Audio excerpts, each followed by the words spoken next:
প্রিয় বন্ধুরা, আসসালামু আলাইকুম রাহমাতুল্লাহি ওয়া বারাকাতুহু। আমরা আজকে শুনব হযরত ইব্রাহিম এবং ইসমাঈল আলাইহিস সালাতু ওয়াস সালামের কুরবানির ঘটনা। অনেক অনেক বছর আগের কথা। পৃথিবীতে ছিলেন একজন মহানবী, হযরত ইব্রাহিম আলাইহিস সালাতু ওয়াস সালাম। তিনি ছিলেন সত্যের অনুসারী, আল্লাহর প্রতি অটুট বিশ্বাসী একজন নবী। চারদিকের মানুষ যখন মূর্তি পূজা করতেন, তিনি একমাত্র ছিলেন ইবাদত করতেন আল্লাহর। ইব্রাহিম আলাইহিস সালাতু ওয়াস সালামের জীবন সহজ ছিল না। নিজের জাতি, নিজের পরিবার সবাই তার বিরুদ্ধে দাঁড়িয়েছিল, তবুও তিনি কখনো আল্লাহর পথ ছেড়ে যাননি। তিনি জানতেন আল্লাহ সব দেখছেন, আল্লাহ সব কিছুর মালিক। বয়স বাড়ছিল, কিন্তু তার জীবনে ছিল একটি অপূর্ণতা। তার কোনো সন্তান ছিল না।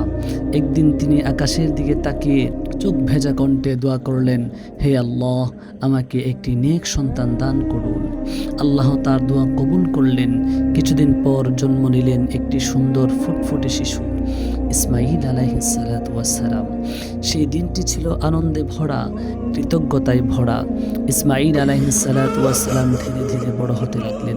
ইব্রাহিম আলাইহিস সালাতু ওয়াস সালাম তার ছেলেকে খুব ভালোবাসতেন। তারা একসাথে হাঁটতেন, কাজ করতেন, কথা বলতেন।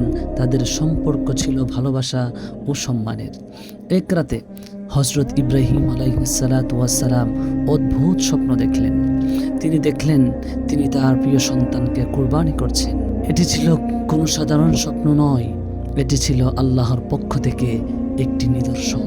একজন পিতা হিসেবে তার হৃদয় কেঁপে উঠল, কিন্তু একজন নবী হিসাবে তিনি জানতেন আল্লাহর আদেশ মানতেই হবে।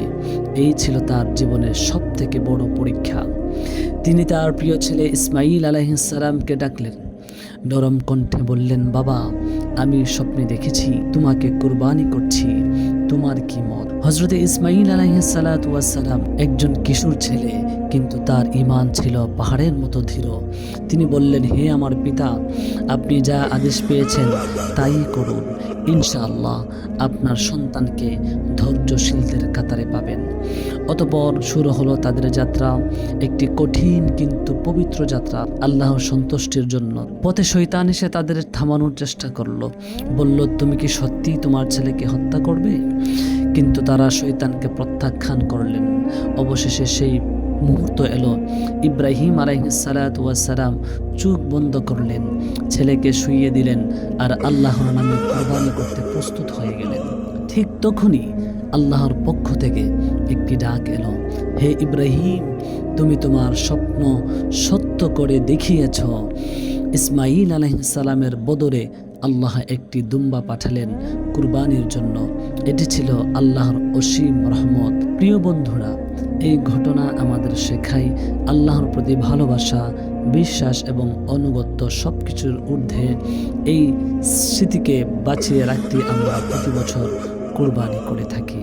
যদি এই গল্পটি আপনার হৃদয় ছুঁয়ে যায়, আপনার কাছে ভালো লাগে, তাহলে অবশ্যই আমাদের ভিডিওটি লাইক, কমেন্ট এবং সাবস্ক্রাইব করে দিবেন। আসসালামু আলাইকুম ওয়া রাহমাতুল্লাহি ওয়া বারাকাতুহু।